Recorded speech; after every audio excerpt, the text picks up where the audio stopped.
எனக்கு தெரியல செம்மறியாரே. நான் வந்த வழியில எங்கேயுமே தண்ணி இல்ல. நம்ம கண்ணு கெட்டின தூரம் வரைக்கும் எங்கேயுமே தண்ணி இல்ல. இப்படியே போச்சுன்னா நம்ம எல்லாரும் தாகத்திலேயே செத்து போயிருவோம். நம்ம எப்படியாவது முயற்சி பண்ணி தண்ணி இருக்கிற இடத்த கண்டுபிடிச்சே ஆகணும். கரடியாரே, நீங்க கிழக்கு பக்கம் போங்க. செம்மறியாரே, நீங்க தெற்கு பக்கம் போங்க. சிவங்கியாரே, நீங்க வடக்கு பக்கம் போங்க. நான் மேற்கு பக்கம் போறேன். ஆளுக்கு ஒவ்வொரு பக்கமா போய் தண்ணி எங்க இருக்குங்கிறத கண்டுபிடிப்போம்.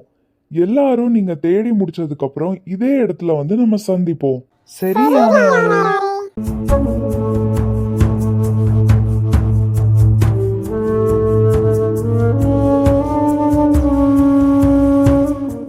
சரி நண்பர்களே, நீங்க யாராவது தண்ணி இருக்கிற இடத்த கண்டுபிடிச்சிங்களா? இல்ல யானையாரே, நான் போன பகுதியில கண்ணு கெட்டின தூரம் வரைக்கும் ஒரு பச்சை புல்ல கூட பார்க்க முடியல.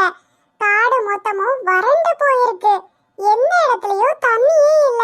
ஆமா யானையாரே, நான் போன பகுதியில இதுக்கு முன்னாடி ஒரு ஆறு இருக்கும். ஆனா இப்போ அந்த இடம் ஆறு இருந்ததுக்கு அடையாளமே இல்லாத மாதிரி வறண்டு போயிருக்கு. கொஞ்சம் கூட தண்ணியே இல்ல.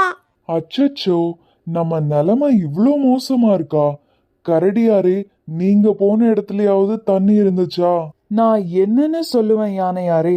நான் போன பகுதியில சிங்கங்கள் தான் வசிக்குது. ஆனா அதை கூட பொருட்படுத்தாம நான் தண்ணிக்காக உள்ள போய் பார்த்தேன். ஆனா தண்ணி இருக்கிறதுக்கு ஒரு அடையாளம் கூட அங்க இல்ல. இன்னும் சொல்ல போனா அங்க நிறைய சிங்கங்கள் செத்து போய் கிடக்குது.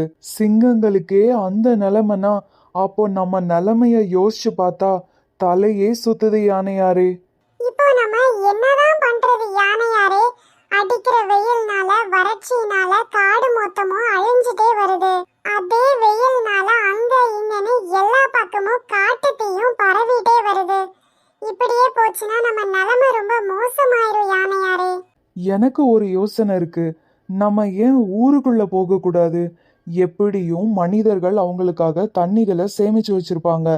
நம்ம போனா ஏதாவது ஒரு இடத்துலயாவது நம்மளுக்கு தண்ணி கிடைக்க வாய்ப்பு இருக்கு. என்ன பேசுறீங்க கரடியாரே? ஊருக்குள்ள போற எந்த விலங்குகளும் திரும்பி வர்றதே கிடையாது. நிறைய விலங்குகள் காணாம போயிருது.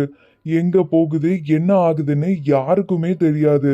நம்ம உயிர் வாழ ஆசைப்பட்டு நம்ம உயிரை பணயம் வைக்க முடியாது. நம்ம எல்லாருமே நம்மள படைச்ச தேவனாகிய கர்த்தரை நோக்கி கூப்பிடலாம்.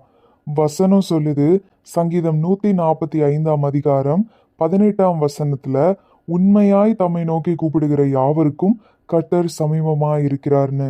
இன்னைக்கு நம்ம எல்லாரும் ஒன்னா சேர்ந்து ஏசப்பாவை நோக்கி கூப்பிடலாம். ஏசப்பா நம்மளுக்கு இறங்கி நம்மளுடைய வேண்டுதலை நம்மளுக்கு அருளி செய்வாங்க. அன்புள்ள ஏசப்பா, எங்க எல்லாரையும் நீங்க தான் படைச்சீங்க. அதுக்காக நாங்க உங்களுக்கு நன்றி சொல்றோம் ஏசப்பா. இன்னைக்கு அடிக்கிற இந்த அதிக வெப்பத்தினால எங்களுக்கு தண்ணீரே இல்லாம இருக்கு. காடு மொத்தமும் வறண்டுட்டு இருக்கு. எங்க பார்த்தாலும் காட்டு தீ பரவுது. எங்களுக்கு பாதுகாப்பு இல்லை ஏசப்பா. எங்களுக்கு தேவையான தண்ணீரும் இங்க இல்ல. உங்களை உண்மையா நோக்கி கூப்பிடுற யாவருக்கும் நீங்க சமீபமா இருப்பீங்கன்னு சொல்லி வேதவசனம் சொல்லுது. எங்களுக்காக நீங்க ஒரு நல்ல மழைய கொடுங்க ஏசப்பா. எங்களுடைய ஆறு குளம் எல்லாமே நிரம்ப செய்யுங்க ஏசப்பா. எங்க எல்லாருக்கும் தேவையான தண்ணீரையும் ஆகாரத்தையும் நீங்க கொடுங்க ஏசப்பா. எங்களோட ஜெபம் கேட்டு நீங்க எங்களுக்கு பதில் கொடுக்க போறதுக்காக நன்றி ஏசப்பா. இயேசுவின் மூலம் ஜெபிக்கிறோம் எங்கள் நல்ல தகப்பனே, ஆமேன். ஆமென். நம்ம எல்லாருமே நம்மளுடைய பிரச்சனையை ஏசப்பா கிட்ட சொல்லியாச்சு. இனிமேல் கவலைப்படாம நீங்க எல்லாருமே உங்க வீட்டுக்கு போங்க. ஏசப்பா கூடிய சீக்கிரமே நம்மளுக்கு தேவையான மழைய நம்மளுக்கு கொடுப்பாங்க. வாவ்! ஏசப்பா நம்ம ஜெபத்துல கேட்ட மாதிரி நம்மளுக்கு மழையை கொடுத்துட்டாங்க. ஐ ஜாலி ஜாலி! நம்ம ஆசைப்பட்ட மாதிரி மழை வந்துருச்சு. இனி இருக்கிற குளம், ஆறு எல்லாமே நிறைய போகுது. வாவ், மழை பெய்யுது. இனிமேல் இந்த காட்டுல எரியிற எல்லா நெருப்பும் தானாவே அணைஞ்சு போயிரும். நம்ம ஜெபத்தை ஏசப்பா கேட்டுட்டாங்க. பாத்தீங்களா ஃப்ரெண்ட்ஸ், நம்ம ஏசப்பா கிட்ட உண்மையா தேடினதுனால ஏசப்பா நம்மளுக்கு பதில் கொடுத்துட்டாங்க. நம்ம ஆசைப்பட்ட மாதிரி நமக்கு தேவையான மலையை கொடுத்துட்டாங்க. ஏசப்பாவுக்கே எல்லா மகிமையும் உண்டாகட்டும். எஸ் குட்டீஸ், இன்னைக்கு நீங்க எல்லாரும் ஒரு விஷயத்தை கத்துக்கிட்டு இருந்திருப்பீங்கன்னு நம்புறேன். ஆமா குட்டீஸ், எங்களுக்கு வறட்சியினால காடு மொத்தமும் அழிஞ்சிட்டே வந்துட்டு இருந்துச்சு. இங்க யாருக்குமே குடிக்க தண்ணி இல்ல. இல்ல. ஆனா நாங்க எல்லாருமே வேத வசனத்தின்படி உண்மையா ஏசப்பாவை நோக்கி கூப்பிட்டோம். ஏசப்பா உடனே எங்க ஜெபத்தை கேட்டு எங்களுக்கு பதில் கொடுத்தாங்க. எங்களுக்கு நல்ல மழையை கொடுத்தாங்க. இன்னைக்கு எங்கள மாதிரி நீங்களும் ஏதாவது ஒரு பிரச்சனைகளை சந்திச்சுட்டு இருக்கலாம். உங்களுக்கும் ஏதாவது தேவைகள் இருக்கலாம்.